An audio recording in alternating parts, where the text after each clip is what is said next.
Hello, everyone. So nice you can be here today. My name is Karit, and I am from Tech Sisters. Today, we are going to talk about the lessons learned in remote working. And for that, we have here amazing Kairi Pauskar. Kairi is head of people and operations at Salv, and she has had many experience from companies like Webmedia, Transferwise, and now from Salv.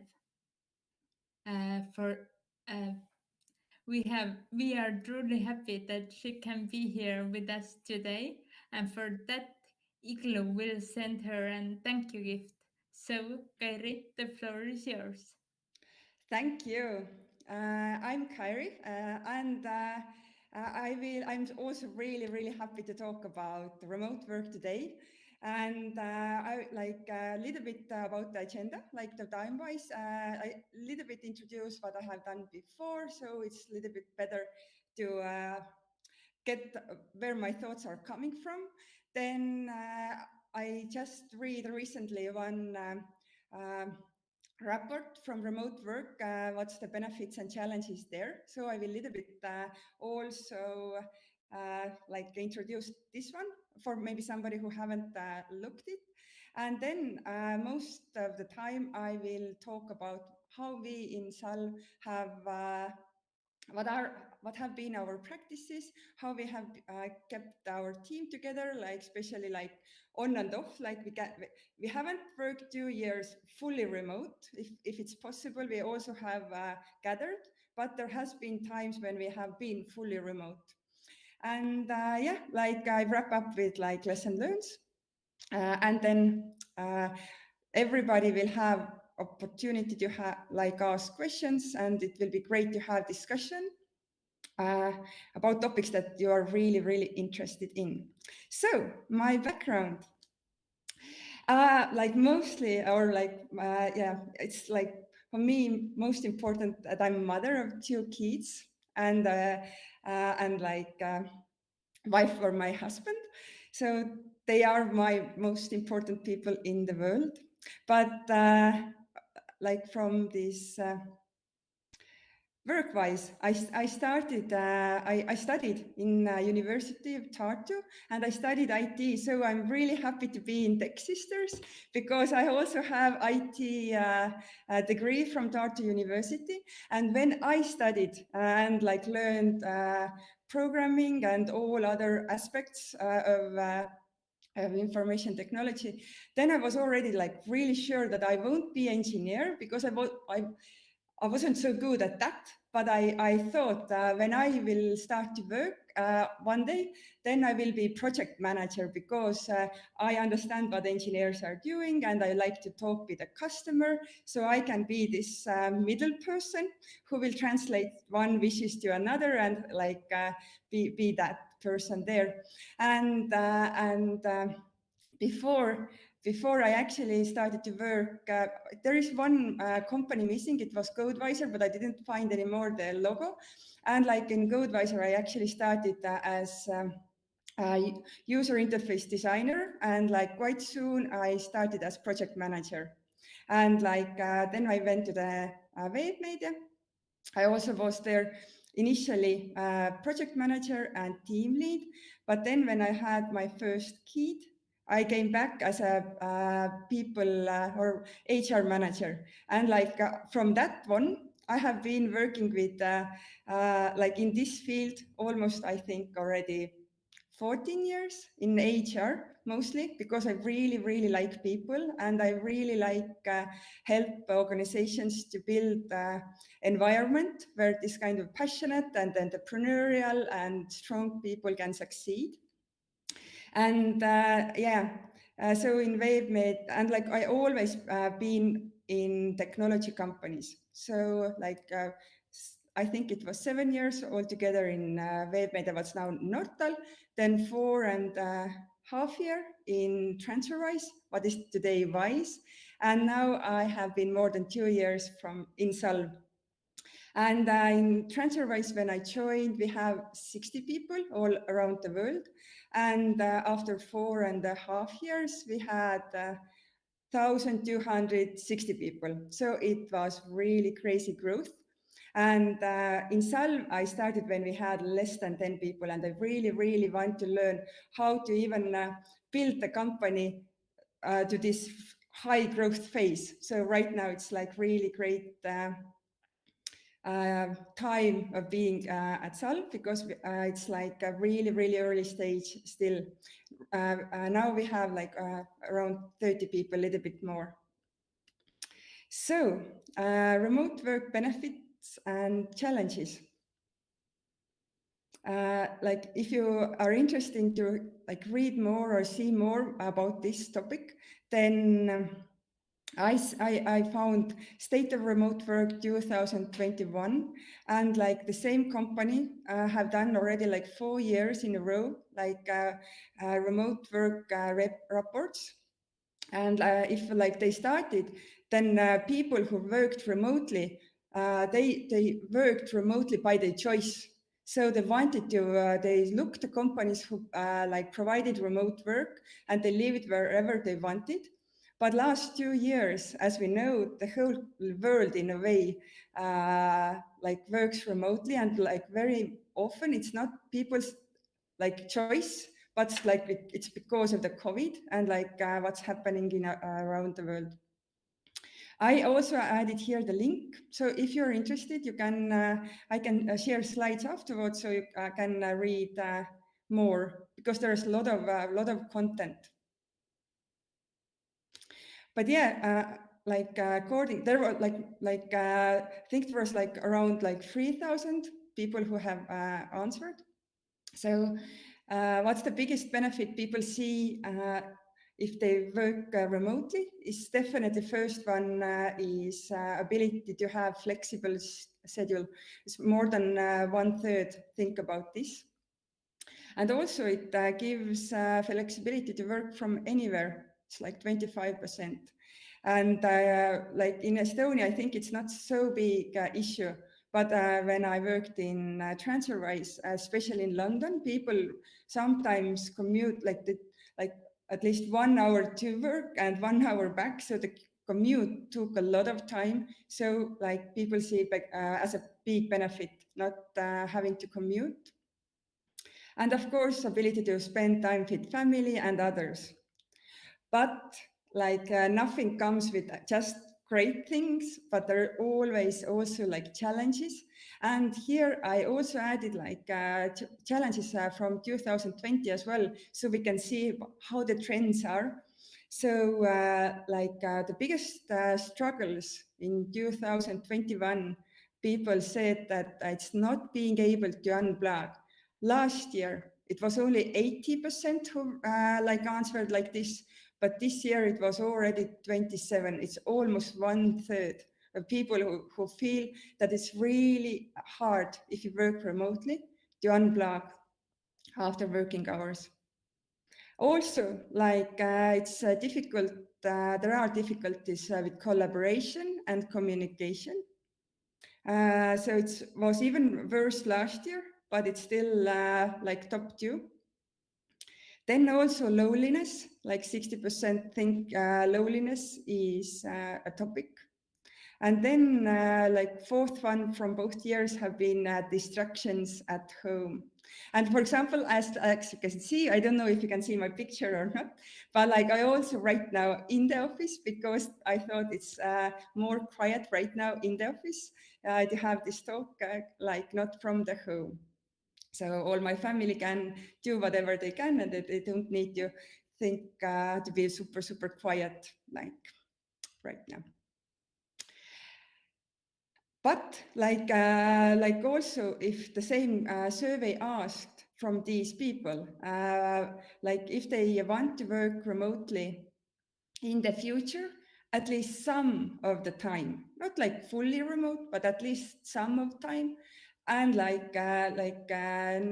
97% said yes. So it definitely shows that like in a way this remote work is came for stay. It's not like something now 2 years, like when we really needed to try it, like it was only right now, and in the future we like will be like offices from 8 to 5 again. I think a lot of people, like a lot of employees, they don't want it, and I hope like a lot of companies will let people work at least some time remotely.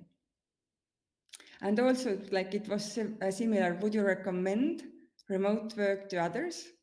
And it was also 97% said yes.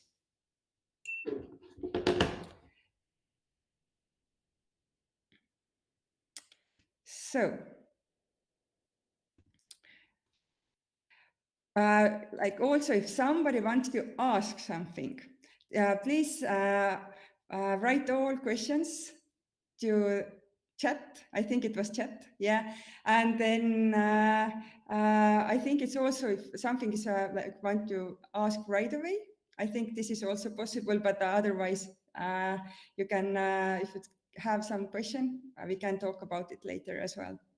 So about then our practices, what we have done at Salv to especially to like tackle those three most important topics that were what was not being able to unplug, and difficulties with collaboration and communication, and loneliness.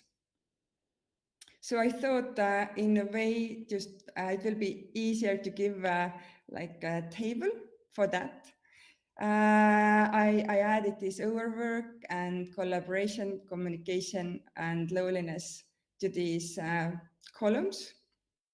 And there is not like all topics or all practices what we are doing, but I put like some things I think really help with these problems or these struggles that people around the world who answered this survey, who brought it up. So I will go deeper like each of them, but like I will quickly go over. So we have weekly or bi-weekly one-to-ones with leads and peers.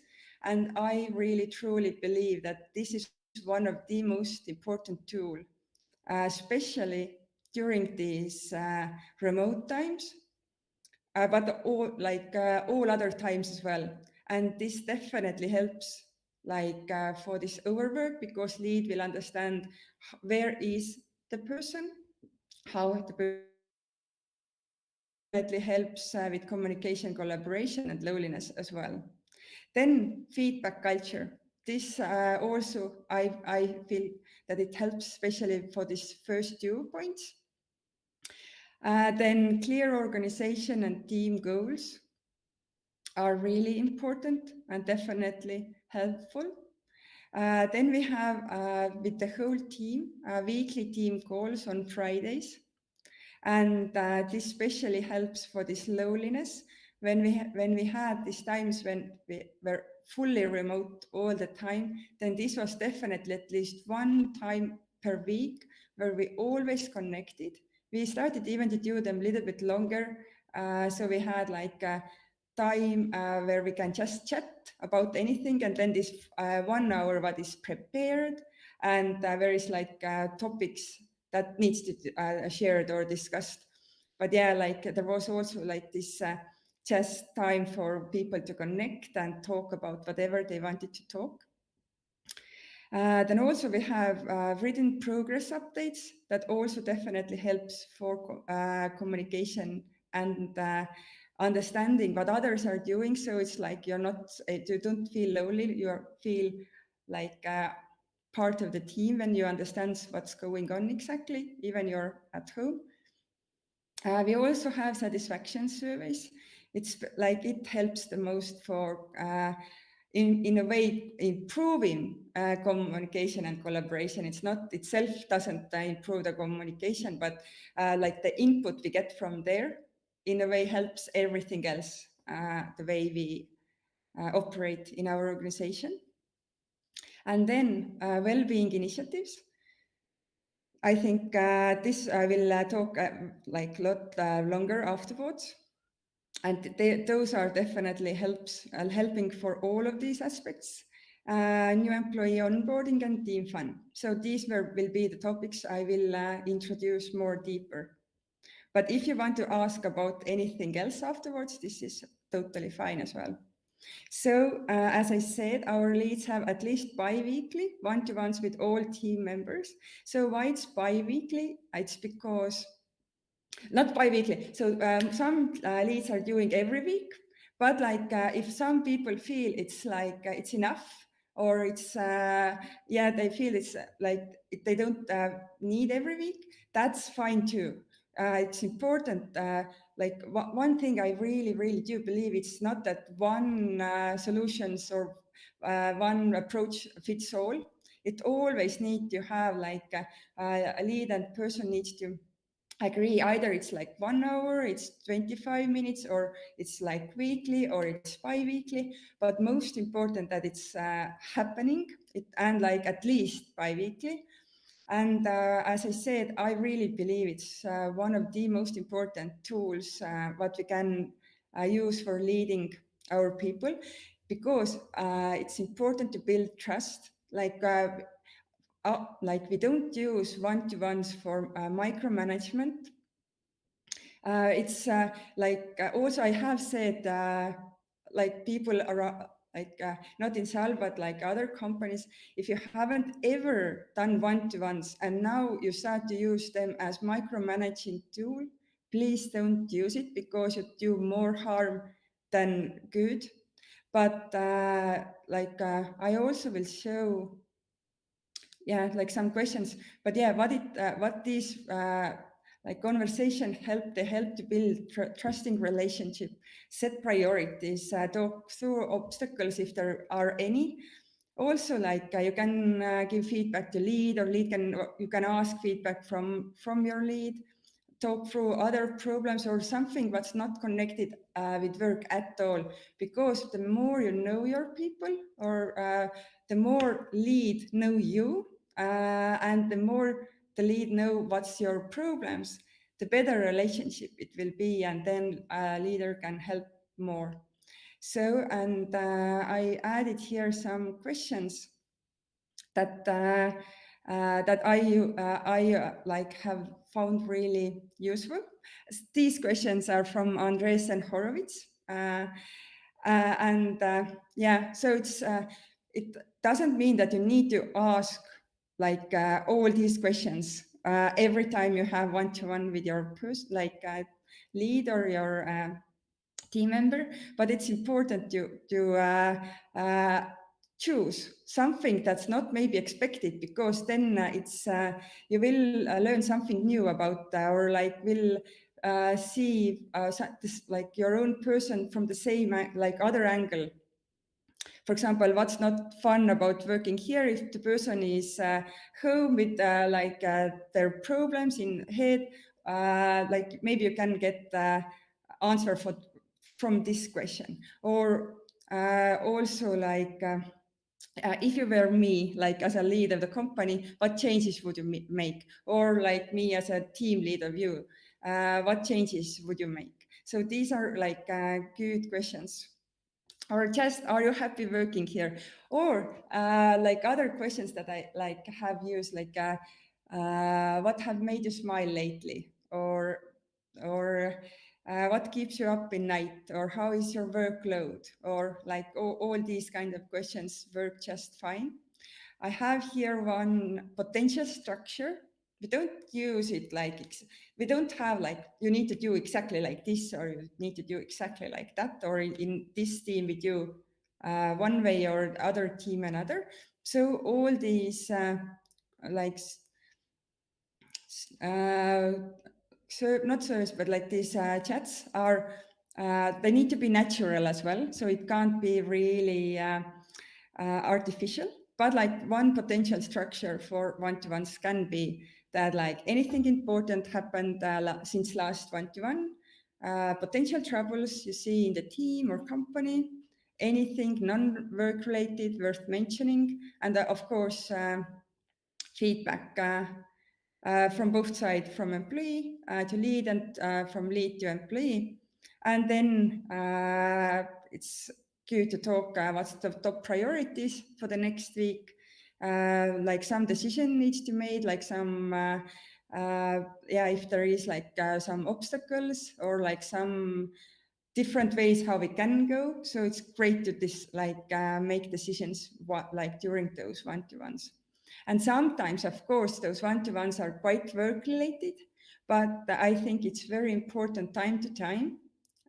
Take, for example, once a month or like over 2 months, take time to just like take out this everyday work and look from bigger picture, like what has been good, what I have learned as a person, human being, what I'm really proud of, uh, what my lead sees that like it's very good, or what I can improve. So these things also, especially if people are working from homes, it helps to reduce stress, because very often it's not that like a lead or company thinks you are not enough, but people themselves start to think in their own heads, maybe I'm not enough, maybe I need to work even more, maybe I need to do all these evening hours, maybe I need to work during weekend, maybe I'm not enough.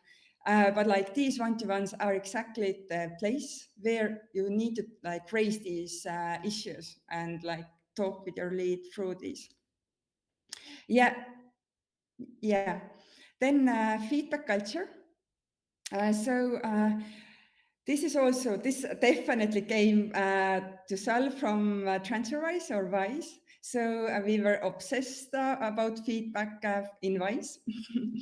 And like what it means for us, of course, we ask or like we expect people to give feedback to other team plans and like for like in these one-to-ones, what's happening regularly. But like main thing is, for example, if people are at the end of their probation period or end of, for example, every year, like end of year, this is very good practice what we use, that then employees themselves will send out the form. They can like ask whatever questions they want. It can be one big box where you just will write, like, please write everything that you have, that you want to say to me. But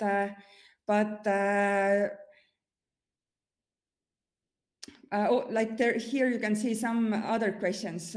Please point out some examples where I have added value for our company or our team or for you.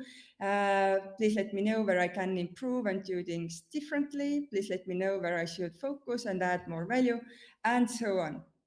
So, and it's not that our leads are gathering this feedback for their employees, but the employees gather themselves, because it's not like for like giving grades or like giving you are good or you are bad, but the only reason we ask feedback is for our personal growth. So it's just for helping each other to be even better, to like see, like as I wrote here, to see different angles, how like others already see where you are really, really good at. Because sometimes like some people who are doing excellent job, they still think maybe they are not very good. And sometimes some people who are not doing very good, they themselves think they are excellent. So like the feedback is like seen both for employee and the lead, but it's gathered from like it's like employee initiative in a way. Yeah. They can use whatever questions they want, and it's for their own personal growth. It's the only meaning we are doing it. So we are don't like holding the results anywhere, and it's just as I said, it's only for personal growth. But yeah, it's we're also using feedback in different ways. When we have these, for example, objective and key results where we have all our organization goals, then we also expect people to challenge or give feedback.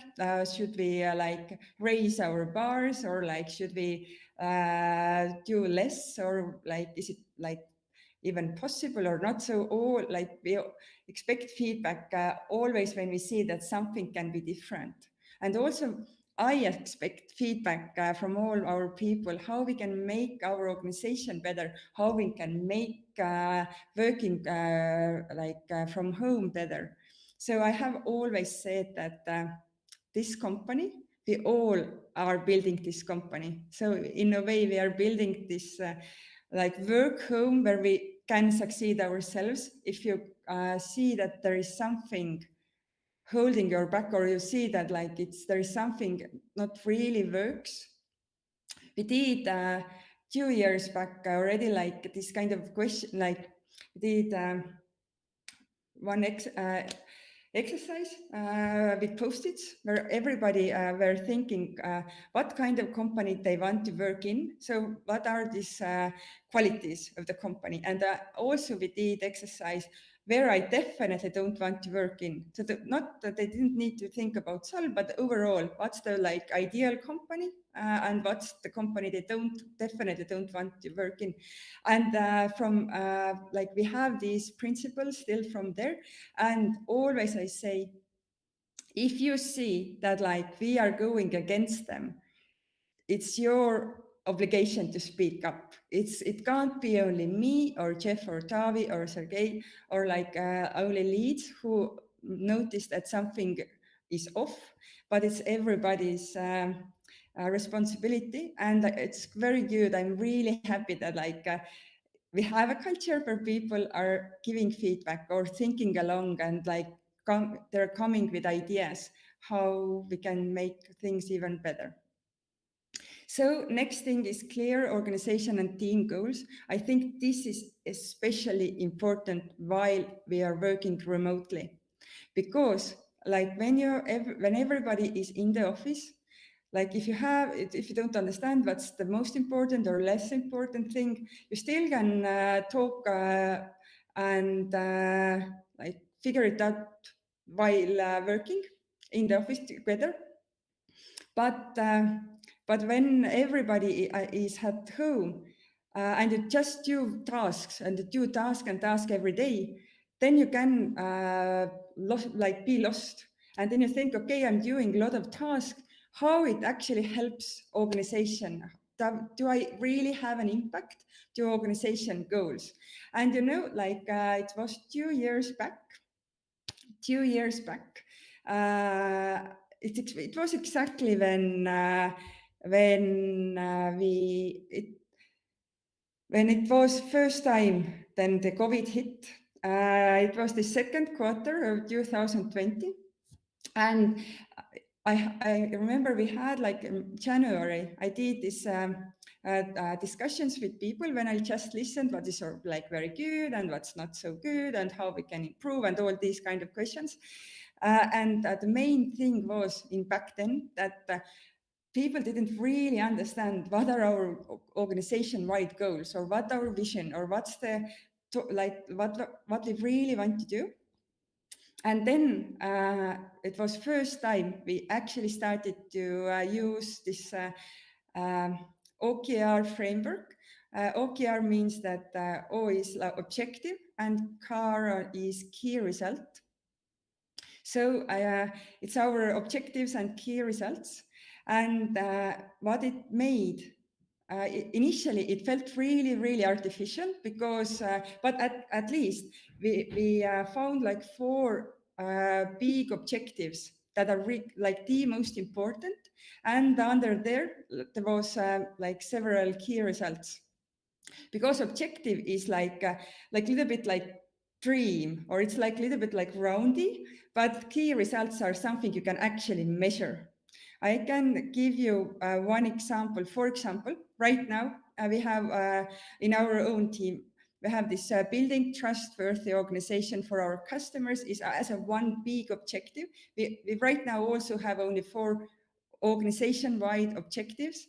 And under here, I showed like 2 key results. And one is I made an example what's really connected to my work. So and like everybody else, of course, also help here. But it's one key result is our ENPS score is 80 or above. ENPS is Employer Net Promoter Score. And then there is we measure it every twice a year, this ENPS, and we do it like this quarter. So we will see how we are doing right now. But and under that there is initiatives and like these kind of objectives and key results. Under this objective 4, there is also, of course, about the finances and about all other things what connects with building trustworthy organization. But yeah, what it actually made was that people started to understand what are the most important thing, and they feel that like now they actually they are working something that is very, very important in our company. And I added here some learnings as well, what we have got over almost 2 years. One was that in the beginning, especially as we are a really small company, it maybe feels a little bit like artificial or like too much work, and you don't see that are they exactly right things, or maybe they're not very right things. But like my suggestion is don't stop, just ask feedback from everybody from the company how we can make this progress of setting goals and making retros. The progress mostly for us has been that we set our objectives and key results for 1 quarter, and every month we do retro. And all these retros and our learnings, and in retros under each key result we have progress, problems, and learnings. And they are all shared with everybody. And we in these team calls, we normally take 1 or 2, and we will go through it so everybody actually see. And I remember one team call this year, I asked people feedback, is it because we spent the whole team call about these key result learnings and going over our objectives and going over the retro, and asked, do you feel it was useful for you or waste of time, or what you feel? And I remember one of our engineers said that he have always thought that this kind of approach where you actually share so much information for your employees so they can actually make smart decisions while they're working is a good way to work. And before, our company have never worked or never got this as much information. And he said it's super, super valuable, because if you have more information what's going on and what's important and what progress we are making as our company, first people are more engaged, involved, and yeah, they want to give even more. So yeah, constantly improve the progress or process, because there is also it's not like one way fits all. We have really changed over the time the way we actually do it. Now from this year we involve way more people than initially. Initially we had more I think mostly 6 people thinking this big picture key results, but now every objective, everybody who actually are working with these key results, they are all involved in planning and also in retros. And as I said, it's better to over communicate what's important and how we are doing and what's learnings than under communicate, especially if people work remotely in their homes. And transparency is important, and we have all information about learnings, progress, problems to everybody. And one thing I wanted to also point out was that this the reason we are doing is exactly building strong aligned team.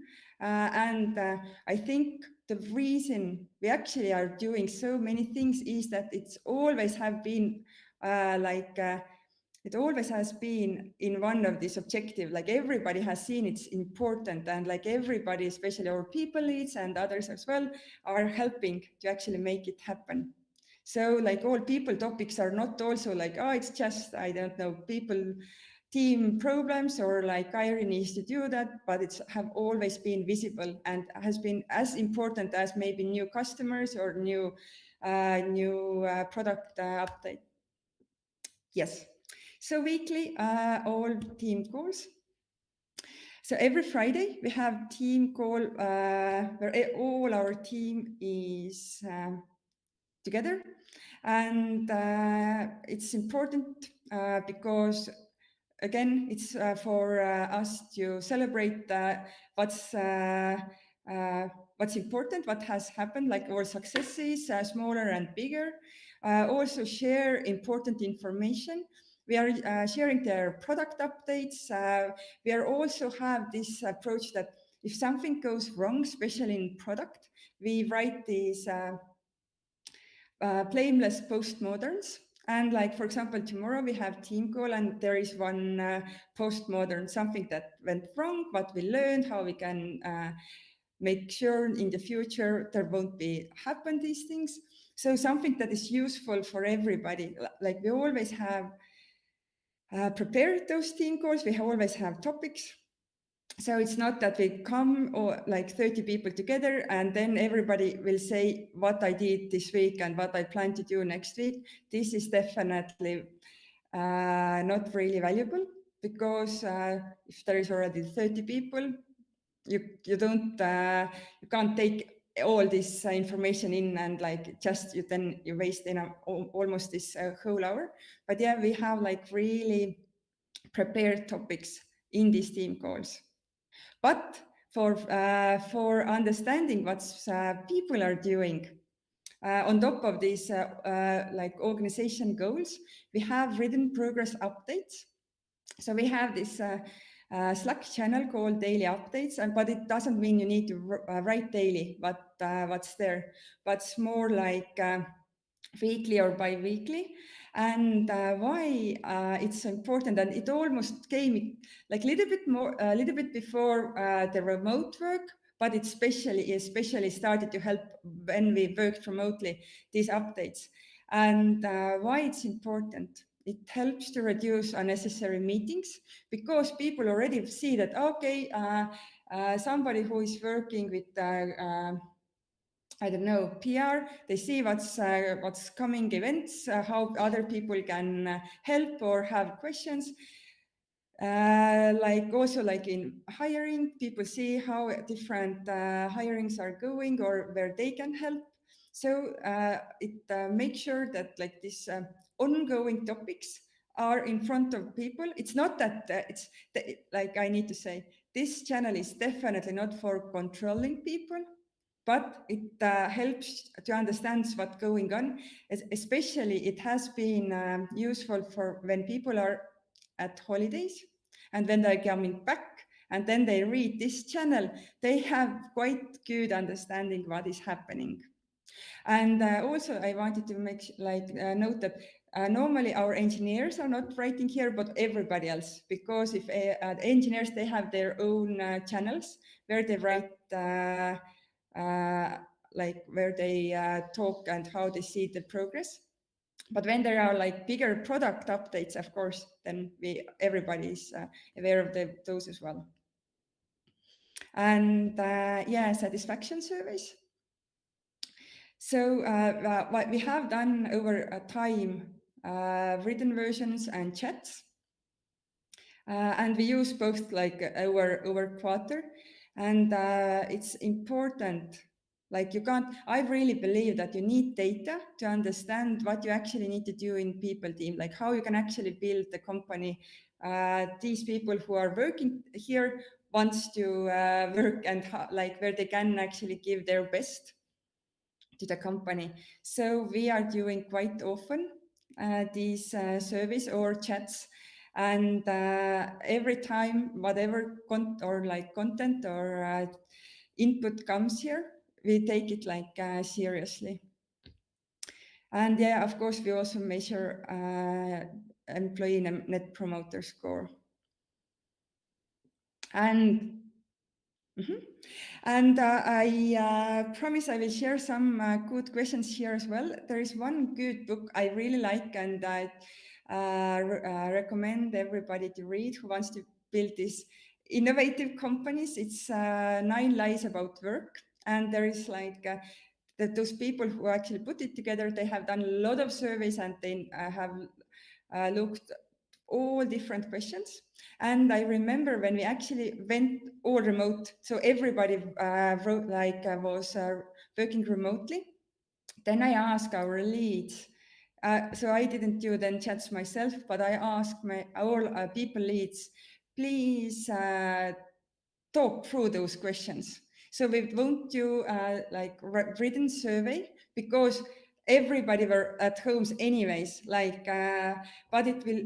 But I asked, can they actually listen to people? Can they ask these kind of questions that I really enthusiastic about the mission of the company, or I have chances to use my strengths every day at work, and. I was really happy that all our people leads were agreed to do these talks with their people, and some were even more than our. But the feedback I got from leads was that these like talks were the most deep talks they have had with some of their people, for that moment. And it opened like employees from really different angle. So yeah, this is sometimes it's good to do this kind of satisfaction surveys in a written form. It's definitely holds together time, but sometimes it's great if people leads themselves will listen their people from really different angle they normally do one-to-ones. And then, like something I'm also really passionate about, because I see right now this, especially mental health problems, is like a lot of many people everywhere have these, especially because of this COVID and working remote, or like stressful times that we have overall. But it's important time to put this well-being as such into the focus. So we have done different things. Just yesterday, we finished our well-being week. We also have in Tartu right now Gordon School for Parents, so like parenting training in a way. So if you have better relationship in your kids, it's already definitely less stressful life. And we have had virtual well-being days and like different initiatives. And it's important to regularly keep this topic on people's minds, especially also when they are at home, like remote, and share. I really believe that people have, or like many people have very good ideas and practices they use. So we have, what we have done, we just have give the space for them to share these practices, how to reduce stress or how to be better parent, etc., etc. So I thought I will here share some examples. So one thing we did in one team call, I use a Padlet a lot. This is one software, but like we did. So I gave the question, it's okay too, and everybody could just write what's okay in Salv. The list is really, really long. I just made a picture from the top. But I got this idea from Harvard Business Review article, and they said always, whatever it's agreed that this is the way we work, there is always a lot of unwritten rules. And if you have more these unwritten rules written somewhere, it's way easier for people, especially new people, and especially if these new people will be onboarded remotely. so they don't get this vibe from the office. So it was a very good exercise. Like it's okay too, and everybody just wrote what they felt. So as I said, we use this Padlet a lot during team calls. If I want people to share something all together, because we have already 30 people, if I just ask from each of them, then the whole team call will be only like it will be almost gone. But like, yeah, for example, here I had 7 or 6 different columns, and we got a lot of ideas how to be healthy, and like what they do for physical and mental well-being, or snacks or recipes, or like, yeah, the sharing is always easy way to bring people more together. You will learn something about some people. And yeah, as I said, we just have this week, or we started last Wednesday, we ended yesterday, this whole well-being week, where our own people guided some sessions, for example, meditation or breathing. And we also have had people outside who talked about different topics. That's useful, really useful from this well-being perspective. And like the way we approached it, it was that the well-being is a big topic. It's not only physical or mental. We also talked, for example, about investment, because if you are wise with money, it's also reduces stress. We had like yeah, very different approaches. And for example, over weekend, we had exercise that like, please go and do some activity and draw GPS, some kind of either like some kind of picture with the GPS, and also cook something nice with your family. And it was really nice to see people just posting nice things what they did over weekend. And somehow, if you see like people with their either kids or just with close other people, so you also learn something about your team members, and it brings somehow people more closer together. And one employee wrote, who is right now in London, that I've really felt way more connected with all of you because all those nice pictures in this well-being chat. And also one thing what's cool is that sometimes you can just do this kind of unexpected things for your team. For example, it was in May, when there was some super nice warm days, and in Estonia it's super unique. Of course, this summer was a unique summer in Estonia. We didn't, nobody knew it in May.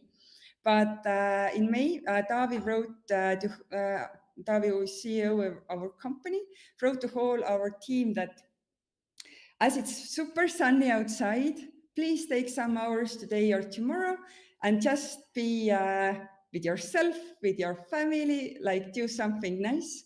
And first, it was super unexpected. And also he said, you don't need to worry about those some hours or this half day, because we know that everybody is working really, really hard in our company. So, and what this made was that there was so many super nice pictures, and it again connected the whole team. Whatever people did in their lives in that day, it really made people feel more closer to each other. So yeah, sometimes these small things are really important. So new employee onboarding. I just wanted to mention here that when we started to onboard people while everybody is remote, we have put a lot of one-to-ones with people. They don't start to work maybe very closely, because it's important to build these relationships. It's just maybe 20 minutes chats over virtual chats over coffee, but it's important. And we also started to do this welcome lunch virtually. So we have a lot of people in Tartu, a lot of in Tallinn. So then everybody who are in the team can welcome new member. And what we also started was that after the person have introduced herself or himself, then we have one questions that everybody answer. For example, what made you smile last week, or about their pets, or like there has been so many different about learning or education or something. So it's again, it's really, really easy thing to do. Have a one question for everybody, and then you will learn something totally new angle, your full team. And of course, team fun is very important, and there are lot of opportunities to do virtual fun. We have done virtual yoga together. We have this even escape events. I added here this commercial as well. So if there's one London company who is doing it, but it was very lot of fun. We have had a virtual beer tasting and so on. So even when people are remote, it's like this fun aspect can't be forgotten, because there's there's so many like struggles. So it's important to still have like this times when it's easier and you can breathe and be just together and have fun. So those were the practices, and the reason we are like, hopefully these have helped a lot for these struggles that people brought up in the survey. And yeah, if I quickly go through the lessons learned from this almost 2 years, but like as I said, we haven't been fully remote, but like we have been on and off as the situation goes. Then one is that all important information need to be in a written form, like, and accessible to everybody. For example, all these goals and like updates, other things as well. So it's because then people can read it when it's comfortable for them, and they don't need to be in virtual meetings all the time. Then also what we did, if what we learned when we went to when we didn't even, like, I was remote already some weeks before, and I felt like otherwise we did a team call. Most people came in Tallinn office, and then some people were remote, and it was really a bad experience, because people started to talk in the big meeting room, and everybody who were remote didn't have as good experience as others. So when we actually went all remote, then everybody anyways needed to dial in to team call from their computers. And after everybody could again work from office if they wanted. Now still everybody joining team calls and all other meetings that somebody is remotely, then everybody join from their computers, because it's way better experience for everybody. Not otherwise it still starts some kind of communication with people who are in the room. I already talked about then when people join remotely, then they have a lot of calls with other people in the company to just learn more about people and build relationships and feel connected with the team. Then definitely this daily update channel has helped to reduce unnecessary meetings. That's very important to save time for everybody. And and I remember when it was last year's summer, and it was already okay a little bit to see each other, but we had been through this first totally fully remote like half year. Then I remember like many people said that they even feel more connected, that before we could work all the time together, because we started to put all these we started to do all these things really, really consciously. Yes, so that's all. So now everybody can ask, and I can like answer. So thank you, Kairi. Uh, we, uh, we have a lot of questions for you. So you told some good questions how to open up people in one-on-ones, but who are you helping? But are there some extra questions? How are you helping people to open up in one-on-one meetings?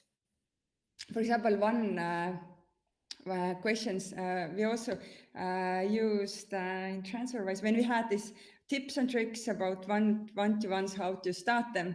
Then one good question is what made you happy last week, or what made you smile? So or like what kept you up in the at night. So this is something that like everybody has answered to. So it's not at all related to the work, and it's different because you can't just say fine. If you just ask how are you doing, how was your weekend, you can say it was great, and at the same time you don't learn anything what happened during the weekend or how that person is doing. So definitely it's important to ask question that you can't say yes or no, or fine, excellent, bad, great, like something like this. Thank you. So, how did you came up with your object and key results? So it was like in the beginning, it was all the leadership team. We sat down and like thought what are the most important things right now, and uh, and yeah, we just discussed, brainstorm, and started somewhere. And as I said in the beginning, like it felt a little bit artificial, or it didn't feel super good. So we started to like think how we can make them better, and how people, all the whole team feels more involved with the process, because the more you are part of the planning about this area you're working on, the better, like the more ownership you're taking. But yeah, like we looked all important things, and then we like from all these we chose what are the most important, like where to focus. Thank you. So, um, how to help employees to um, unplug better? Unblock better. So yeah, this is very hard, especially if you have people who are really like passionate, and you're like really feel that there is so many things that they still need to do. But one thing is it needs to be leading by example. So it's important to see that like our leads also taking vacations, or they also don't work. But like at the same time, we have in a company the whole the the way you work is you choose the when you work you choose as well. So some people, they even like to work maybe more during weekend, and like spend more time during normal working hours with their families, or with their sports, or with their hobbies. So there is like some people, it's okay sometimes to work like in these odd hours. But how we like one is like you definitely need to say it's important, or like also like as a lead ask about it, or understand how where are your people. And also maybe sometimes this kind of question helps to understand, like, do you feel that we need more people in our team for the same job? So, or do you feel we need prioritize better? We just, because one thing I have learned working in startups is that there is always more work what you can actually do. And only thing that, like main thing that really helps is prioritizing. And for example, myself, when I was really close to burnout in Transferwise, what we did with the lead were that like I took everything that was on my list, and we just took those and we looked, okay, this we don't do, this video don't, this the whole area we just put on hold, and we went like through, and we do similar thing in here. Sometimes if we see that like some people are really really struggling, like they have too many things to do, we help, our lead helps to make decision that these things are okay to put on hold, or we will don't do it at all. We just decide that it's okay not to do these things, because one thing is to hire more and more and more people, but sometimes just hiring isn't only the solution, because hiring itself is a big job, like onboarding is a big job and it takes time. So sometimes the better prioritization helps fastest, especially if people can't get or there is too much things to do.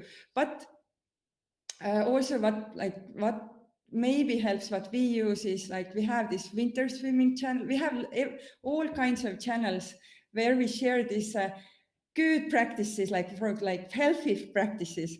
For example, doing sports, sharing sport things, sharing winter swimming pictures, sharing these like other things also from the life, what's not only the work. But there isn't. We also have problems with overworking, so I can't say that we don't have any problems. We definitely have, but it's constantly also part of our team call, where we talk about now, because team call is end of Friday, so we always wish like people to just take now time to breathe and focus their own life topics. But yeah, there isn't like one easy thing. So like all these other things, like those one-to-ones and others hopefully help as well. Mm-hmm. Thank you. But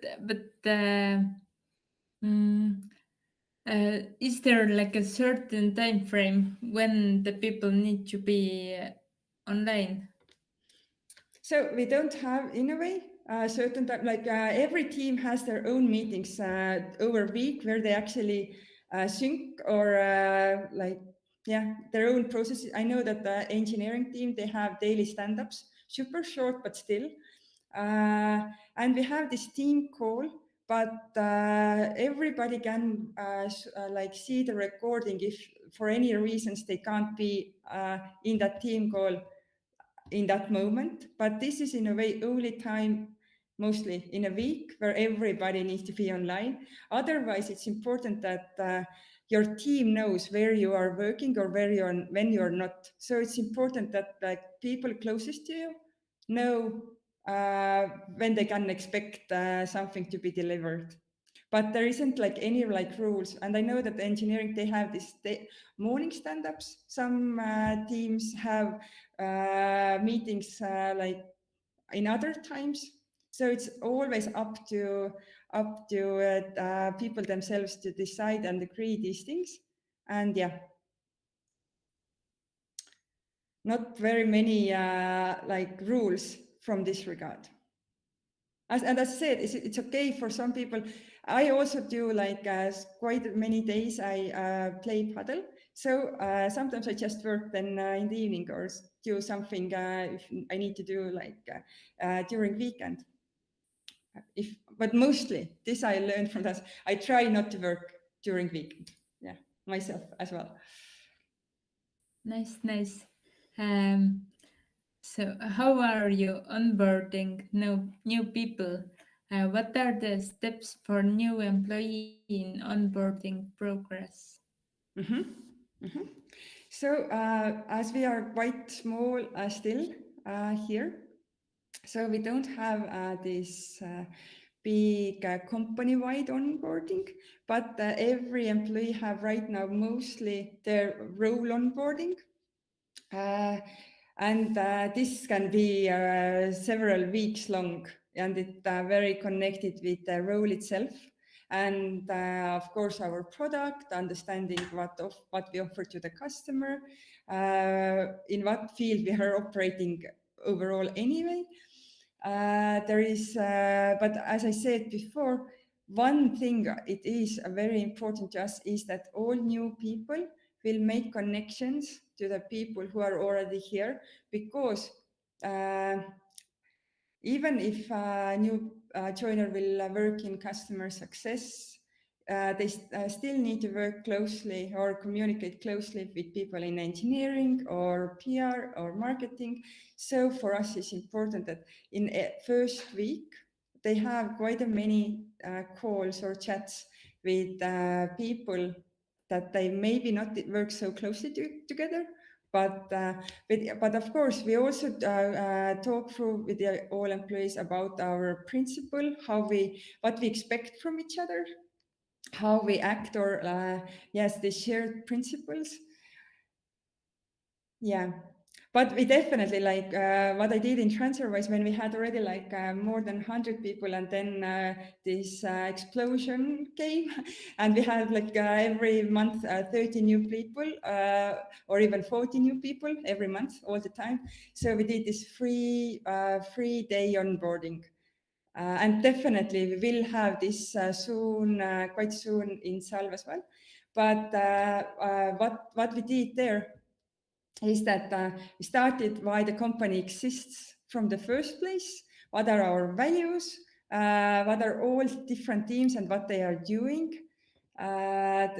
New people actually looked what questions customers had for us. Actually, it's like listened calls and saw emails. They sit together with operations team and looked how the money moves, and together with verification, and like so how these different verification is done, how you understand it's real people or not, or it's fraud. So yeah, and for other parts of organization as well, so they learn. And the reason we did it like so long, it was 3 days, and also we had all these lunches and one dinner. The goal for this was that these lunches and dinner, we always are like invited almost same amount oldies than it was new employees, and it again was to build these connections. So one is that you will have all these lectures and hands-on sessions during these 3 days, but it's important you already learn real people who are working to understand what actually feels to work or in Wise or in here. So yeah, this connecting with people, this has been is still big part also here in Salv, but we haven't so far built a really big proper onboarding program because we are still in the phase where all our teams are just starting to shape, and there is so many changes. But yeah, definitely one day. We haven't even finalized our, like, for example, 4 shared values or 5. Like we don't even have right now, because the reason we don't have is we are in the, like, we are so in the so early in our journey. But now I feel it's exactly right time, and this is something we are start to work in this month and next to actually finalize. We have some agreements what we expect from each other, but still we haven't defined our values. But yeah, one day we definitely build a proper onboarding program as well. Okay, thank you. A bit more about the new employees. Is employee net promoter score measured once they are hired or afterwards also? Yeah, it's we don't measure when they are hired, or like for example, now in November we will send out satisfaction survey, and there will be this employer net promoter score asked, and we do it normally. Some period we did it every quarter, and then we felt it's too short time to ask it every quarter. So now we do it bi-yearly, like twice a year. And like if you ask what was our last net promoter score, it was 94. So it's very, very high. Who knows exactly what's like how net promoter score works, then over 90, it's very, very high. But I'm thinking that it also can be because we are so young company, like all people are like haven't worked here really long. But I hope it's also because it's really good to work here. Nice. So, talk little about the morning virtual cafe. How big Yes. is the group with gathering and all related? Yeah, so when this COVID started, so we thought all these topics what we can now do to make sure that our team is connected. And initially we started lunches like once a week or even twice. And then we saw that lunch format doesn't really work long term because if you have like 20 people together, then still people who are more talkative, they will talk and then others just listen what some people started to talk about. So we thought some kind of other approach, and I did challenge for our leads. So I said, so please now every like once or twice a week, invite at least 2 people from the team for coffee mornings. And it works the best like 3 people max because it's only 20 minutes, and then uh, everybody can talk, and like I learned so much about our people during these coffee mornings. And I definitely should do it right away, like right now as well. But like right now we quite a lot meet face to face, like if in the office as well, not with everybody, but but yeah, this 3 people together. There is no topic. So like whoever comes there, they make this happen. So whatever they start to talk about, there is no agenda. It's just like 15 or 30 minutes, like 20 minutes. But yeah, every time I have had these chats, I always enjoyed it a lot. And normally we have done it before this uh, daily stand-up. So like it's good way to start your day, and then everybody can actually start to work their own things. But yeah, I think 3 people, in my experience, work the best for this 20 or 15 minutes.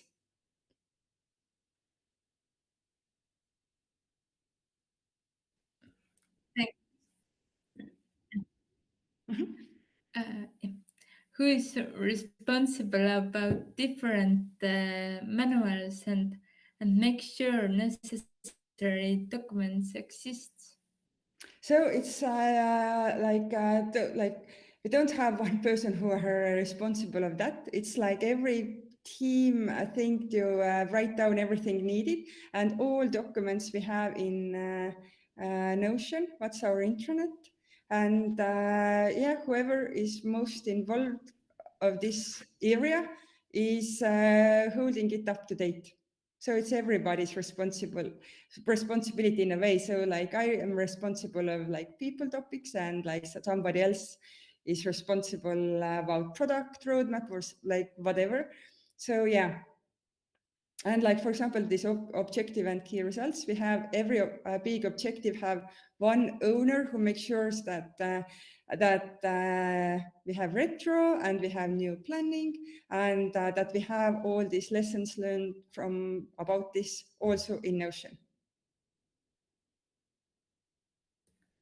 Okay, thank you. And does working remotely gave an opportunity to give less effort also? And what did you do then? So yeah, it could be like many companies that it can be a topic that like when people are working remotely, it's you can just not do the work. But I think in our company we have like definitely the other problem, like people working too much. But if you have like all possibilities to do and give a lot of impact, then people like really want to do their best. But for that as we have all these practices, these one-to-ones, we have also like teams have their weekly meetups where you see the progress. So you or we have this daily update. So if you like it definitely, as we have like quite like short points where either you have chat with your lead about the progress, or you have like your team looks at the progress. So it's quite, I don't say it's impossible that if you don't use anything, you won't got like in a month or something, but it will definitely come up out eventually because we have all these practices in place. So nice. That's all with the questions at the moment. So, would you like to add something? I don't know. So I wish like everybody, like I wish like they got something out of our thoughts, and hope wherever you're working, uh, the remote work there will be still possible to do, even if it's okay to work in the office, that you can be more flexible and have can choose how you work and when you work more in the future as well, and have more these uh, good parts of the remote work, not only the challenges part. Yeah. Thank you. Thank you, Kairi. And also, thank you all for participating. That was our third online event, and see you on the next one.